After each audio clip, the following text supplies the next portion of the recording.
Hello, I'm Alon Burstein, visiting assistant professor in the Department of Political Science and Israel Institute Fellow at the University of California, Irvine.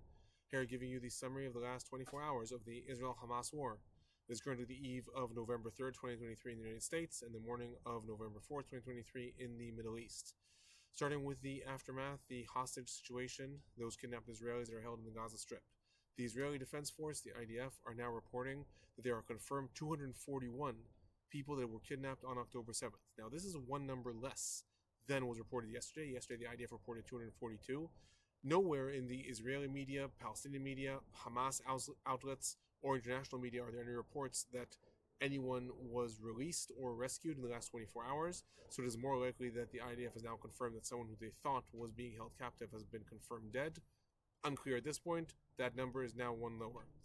In addition, today, officials in Thailand stated that they met with Hamas officials in Iran last week in order to secure the release of 22 Thai citizens that were kidnapped on October 7th. The reason that there are so many Thai citizens among those that were kidnapped is that the area that was attacked by Hamas, the southern part of Israel, is large farmland and agricultural centers. These have a lot of international workers and foreign workers, and accordingly, there were a lot of Thai citizens there. Thailand is apparently working directly with Hamas in order to try to secure the release of those citizens. Moving on to the ongoing fighting that is going on within the Gaza Strip. There were substantial barrages of rockets and missiles that were fired today to the south and centers of Israel. So rockets and missiles targeted the entire area surrounding the Gaza Strip. Kisufim, Kerem Shalom, Ashkelon, Netivot. In addition, there were missiles that were fired towards Gush Dan, the Shfela, Tel Aviv, Rishon LeZion, Bat Yam, Chulon, among others.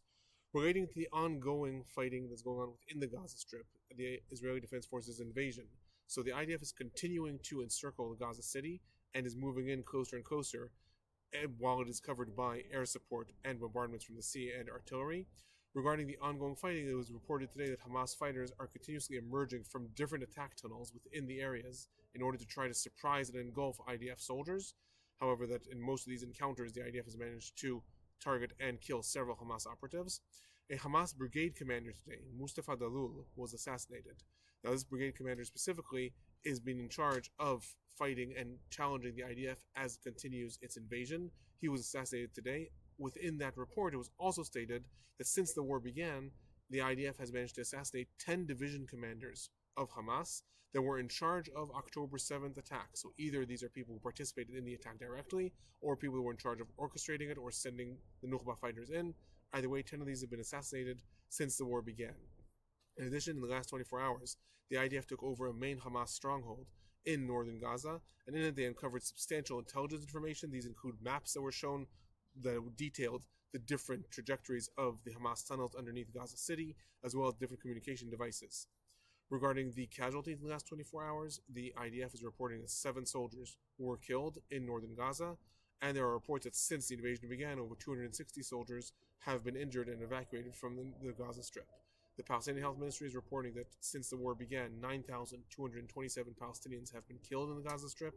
Among these, over 3,800 are children.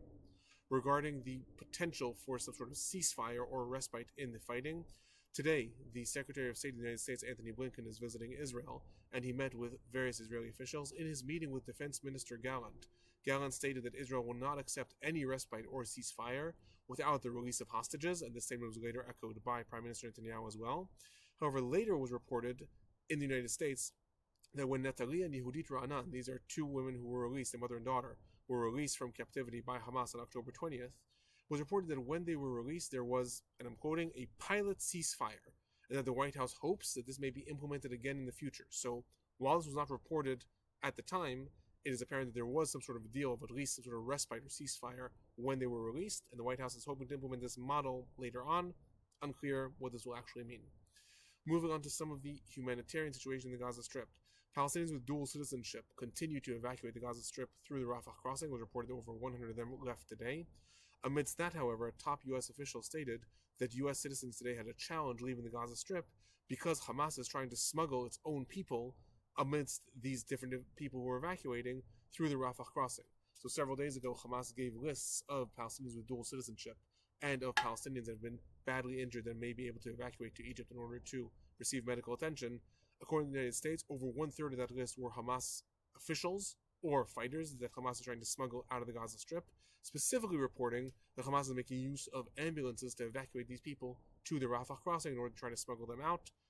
Unclear how this is actually holding up the Palestinians that are leaving, or what is going to be the future of Palestinians with dual citizenship. Are they going to continuously be allowed to leave the Rafah crossing or not? Relating to this report, however, of Hamas using ambulances, there was an initial report today that an ambulance was attacked near the Shifa hospital and that over 15 Palestinians were killed and over 50 injured. The IDF spokesperson later confirmed that the IDF did in fact target this ambulance, stating that the ambulance was being used by Hamas attackers and that in the attack several Hamas operatives were killed. So this may be associated with the report in the United States that Hamas is using ambulances, or maybe not, unclear at this point. In addition, there were reports today amidst the fuel crisis that is going on in the Gaza Strip that up to 16 hospitals are only semi-functional as a result of the fact that they do not have power, their generators are collapsing. Relating to this, Antony Blinken today stated that the U.S. is committed to humanitarian relief in the Gaza Strip, adding that there has been a mechanism developed in order to allow the channeling of fuel into the Gaza Strip that specifically will get to the hospitals that are in need. Israel, however, is still concerned that Hamas is going to steal these shipments of fuel, and Blinken stated the U.S. shares these concerns. In a speech that was made later, Prime Minister Netanyahu stated that Israel is not going to allow fuel into Gaza, end of story. However, I remind everyone that yesterday, the Israeli Chief of Staff said that if hospitals do in fact run out of fuel, Israel will allow that fuel in. My prediction is that Israel is going to allow fuel in the coming days. Some mechanism is going to be developed because as more and more international pressure comes, Israel is going to use this as a pressure valve in order to show that it is allowing some humanitarian relief to get the hospitals up and running. France today also announced that they are sending 2 cargo planes of humanitarian aid to Gaza. Presumably this is going to be coordinated with Israel, and all the humanitarian aid is going to be approved by Israel. Relating to the West Bank, 6 Palestinians were killed today in different confrontations with the Israeli Defense Forces. In Jenin, 3 Palestinians were killed. 2 were killed in the Al-Fawar refugee camp near Hebron, and 1 more in Burdus village near Ramallah. Moving on to the north of Israel, the southern Lebanon. There were continuous today, as every day, low-level escalations. Anti-tank missiles and mortar fires were fired from southern Lebanon into various parts of Israel. So there were specific attacks in the areas of Hardov, and 2 IDF soldiers were injured. The IDF retaliated against a variety of targets. They targeted specifically Hezbollah military camps and launching sites, as well as attempted infiltrations and units of firing anti-tank missiles. Russia today denied claims that were made yesterday by the United States that the Wagner Group is going to hand over anti-aircraft weaponry to Hezbollah from Syria, and specifically said that Wagner Group no longer exists. Possibly related to this or not related to this, it was also reported today that Israel is no longer updating Russia before it carries out attacks in Syria. So this is part of a mechanism that was established many years ago after Russia got more involved in Syria, that Israel updates Russia every time it carries out an attack in Syria to make sure there's no Russian personnel in the area. With the deteriorating relationship between Israel and Russia, Israel is apparently no longer updating Russia on these attacks. Hassan Nasrallah, the leader of Hezbollah today, made his long-anticipated speech. This is the first speech that he has made since the war began, and there's been a lot of hype built up towards it. In this speech, Nasrallah opened by saying that the decision to initiate the attack was 100% Palestinian. Its orchestrators hid it from everyone else, and he stated that the battle is entirely Palestinians, for Palestinians, and not about the entire region. So already in opening the speech, Nasrallah was laying the groundwork for saying Hezbollah is not necessarily a part of this war. He also seemingly defended the allegations that Hezbollah is not taking a more active part by stating that Hezbollah already entered the war on October 8th, since that was the first day that they found out that the war is going on, and specifically stated people can stop wondering when Hezbollah is going to enter the war. They already entered the war on October 8th. He also argued that the actions that are going on in southern Lebanon are extremely important, that this is the hottest the area has been since 2006, and that it is due to Hezbollah's activity in southern Lebanon right now that the IDF is not able to throw its entire weight into the Gaza Strip and the West Bank.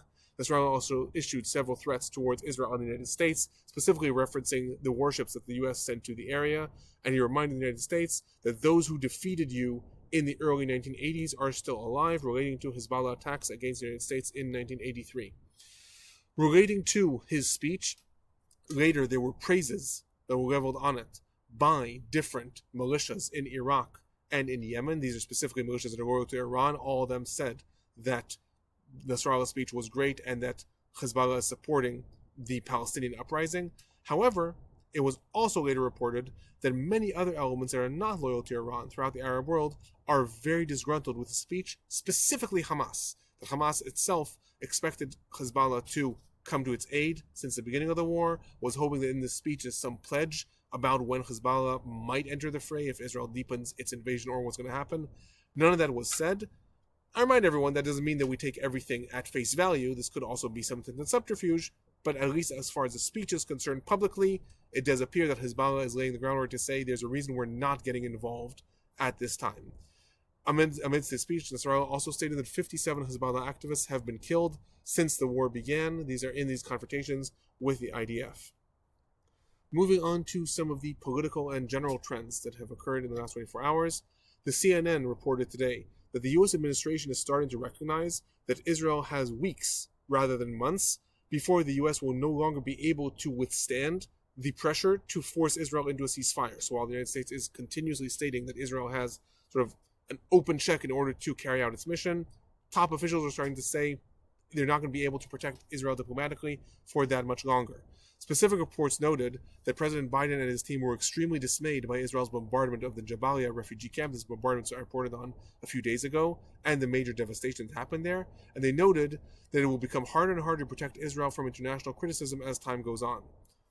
Somewhat confirming this, Politico later reported that the U.S. has asked the IDF to explain the Jabalia bombing and explicitly asked to understand the thinking and process behind the decision to carry out such a bombing.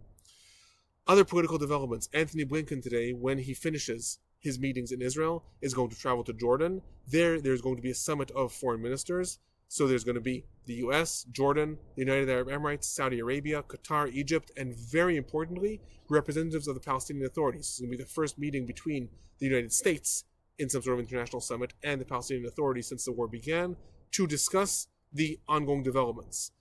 In addition, today, Israel's National Security Council issued a warning to all Israelis, calling on them to reconsider their travel abroad, noting the rise in anti-Semitism and the rise in attacks against Israelis all around the world.